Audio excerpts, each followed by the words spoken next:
There's a paradox in relationships that they're all unique and different. And because, of course, all of us human beings are unique and different, better understanding and acceptance of the inevitability of certain things happening. So we're going to just kind of review those stages with you, and hopefully it'll give you a better understanding of what they're about. So Linda's going to start with the first one. The first stage is the infatuation stage. That's the one that's the most fun. Oh, it's delicious. We're in an altered state of consciousness. It's as if we're a bit drugged, and our brain is pouring these feel-good hormones and chemicals into our bloodstream. And it's like, the world is good and you're so beautiful. And it really is a very sweet stage to fall in love. The beauty of it is that we're very expansive. The visionary is active in us, and we see in possibilities of what could be, who we could be together, the life that we could create together. It's just an exalted state. We're in the Garden of Eden. A lot of our friends are complaining because we've kind of forgotten them while we're cocooning with our partner, but we are getting to know each other. And the parts of each other that we don't know yet, we're filling in those holes with our imagination, making up all this exalted material about who they are.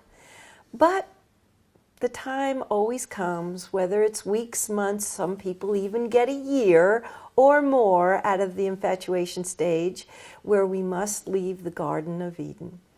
It's a little bit sad to have to leave, but this is the point where we get to know each other better and fill in the holes with real truth rather than what our mind makes up.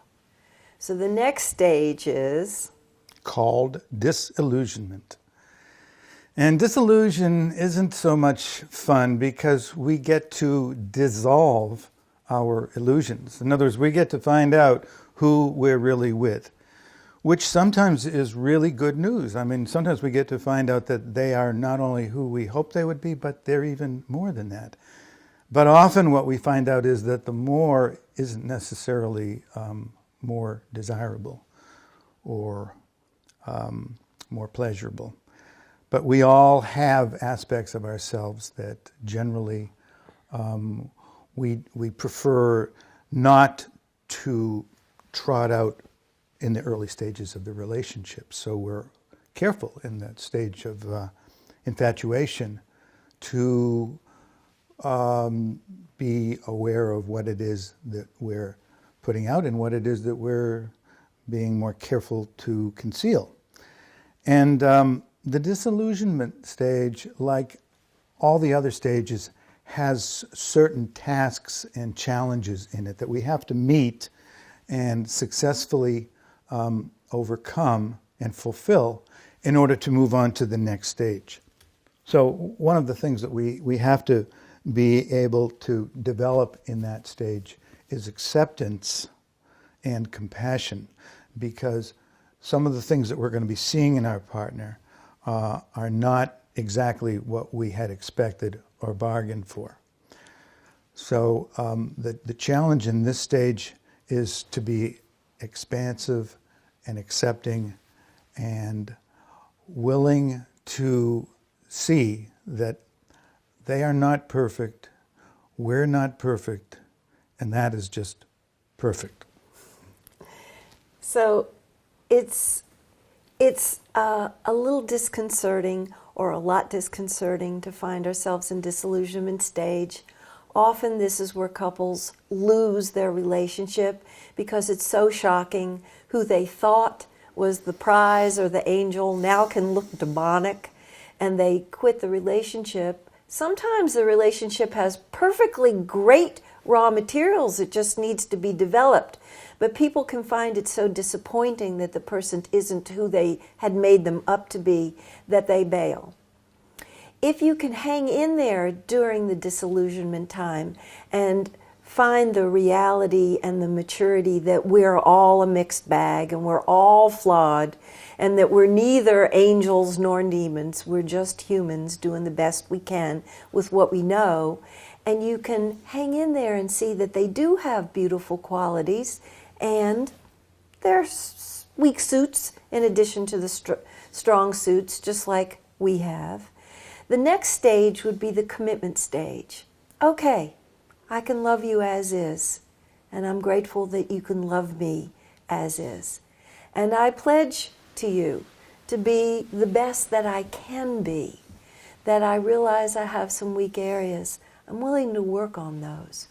And when you start to seal the container and you have this depth of commitment, there is a maturity that comes with it.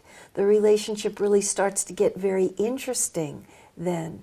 And you practice stretching into the other person's world. You practice generosity. You practice things like letting go and forgiveness for the sake of the well-being of the relationship. And you learn how to be a great caregiver. One of the reasons that the commitment stage is so important and it's so powerful is that I think the word that Linda used was a container, that you seal it with this commitment. And that provides a sense of security to both partners. And we need that sense of security, of confidence, that you're in there for the duration, that you are going to hang in there with me, even if and when things get really difficult. And for most couples, that will happen from time to time.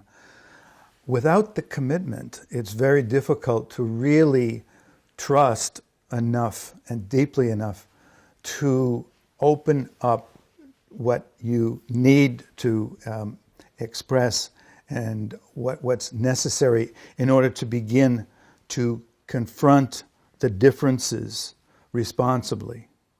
So this stage that can only really be grounded in the relationship is called the stage of power struggle.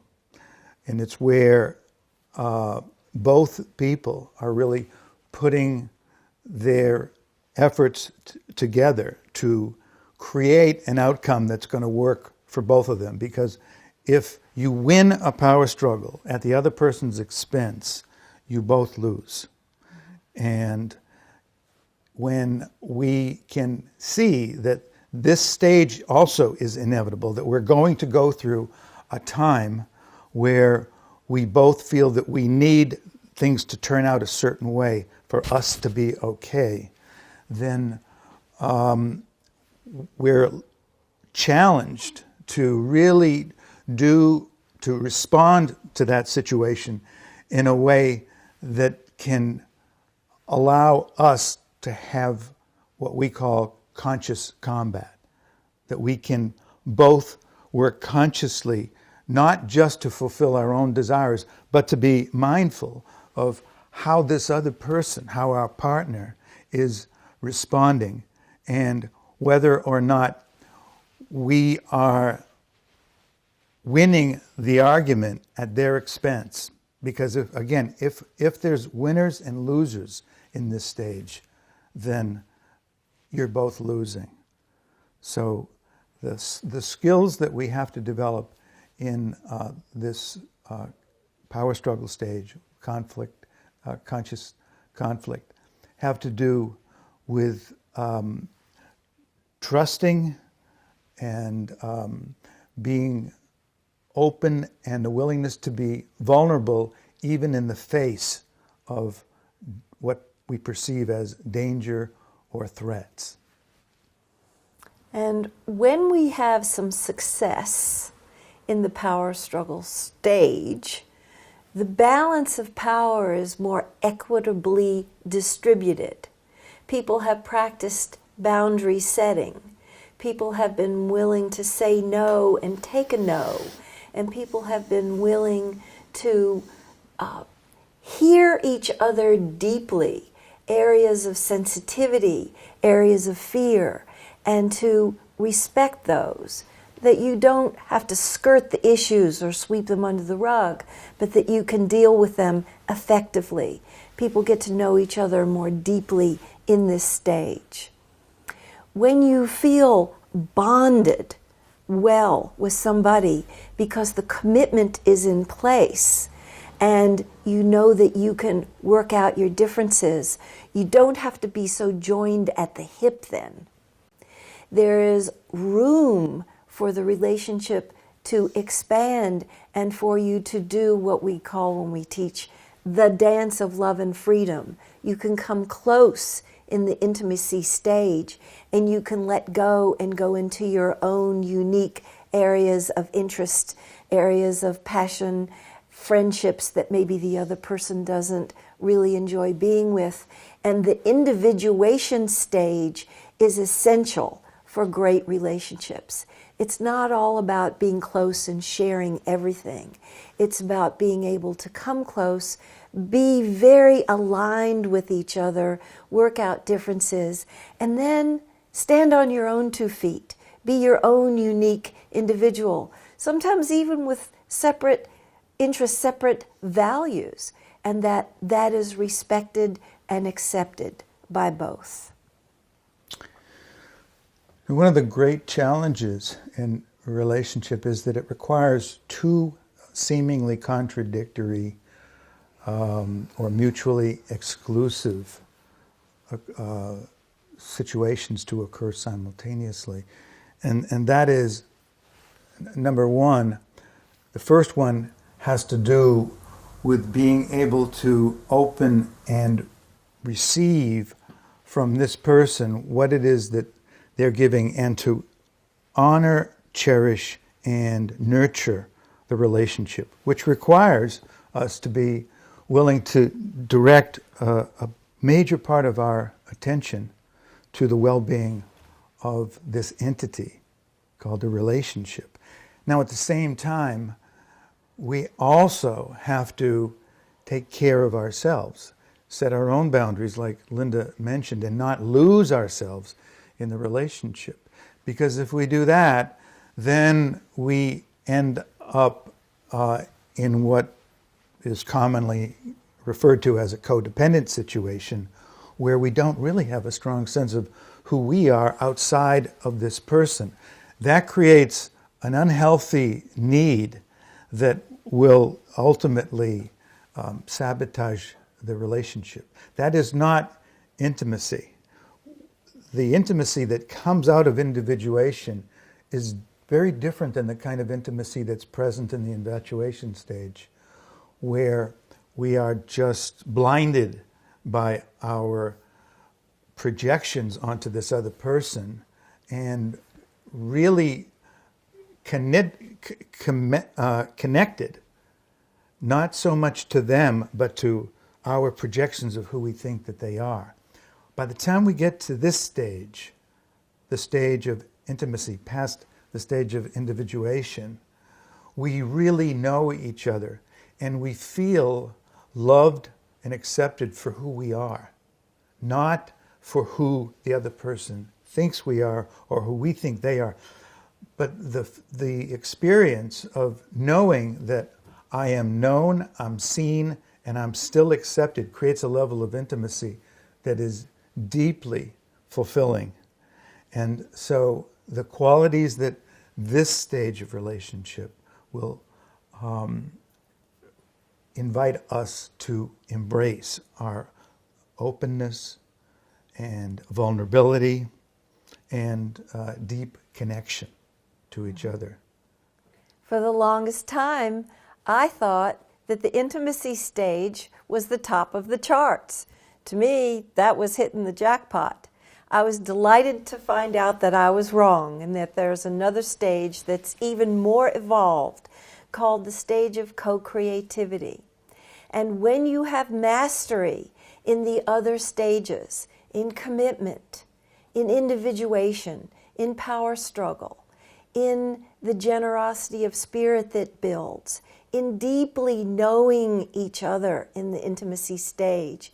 It all comes together and culminates into this exquisite, expansive co-creativity, where you're working together in tandem and you know each other so well, and you use their strengths and they use your strengths, and you weave this together in this synergistic process that you throw ideas like confetti, and you're full of inspiration, and you're a beacon of light to the people around you.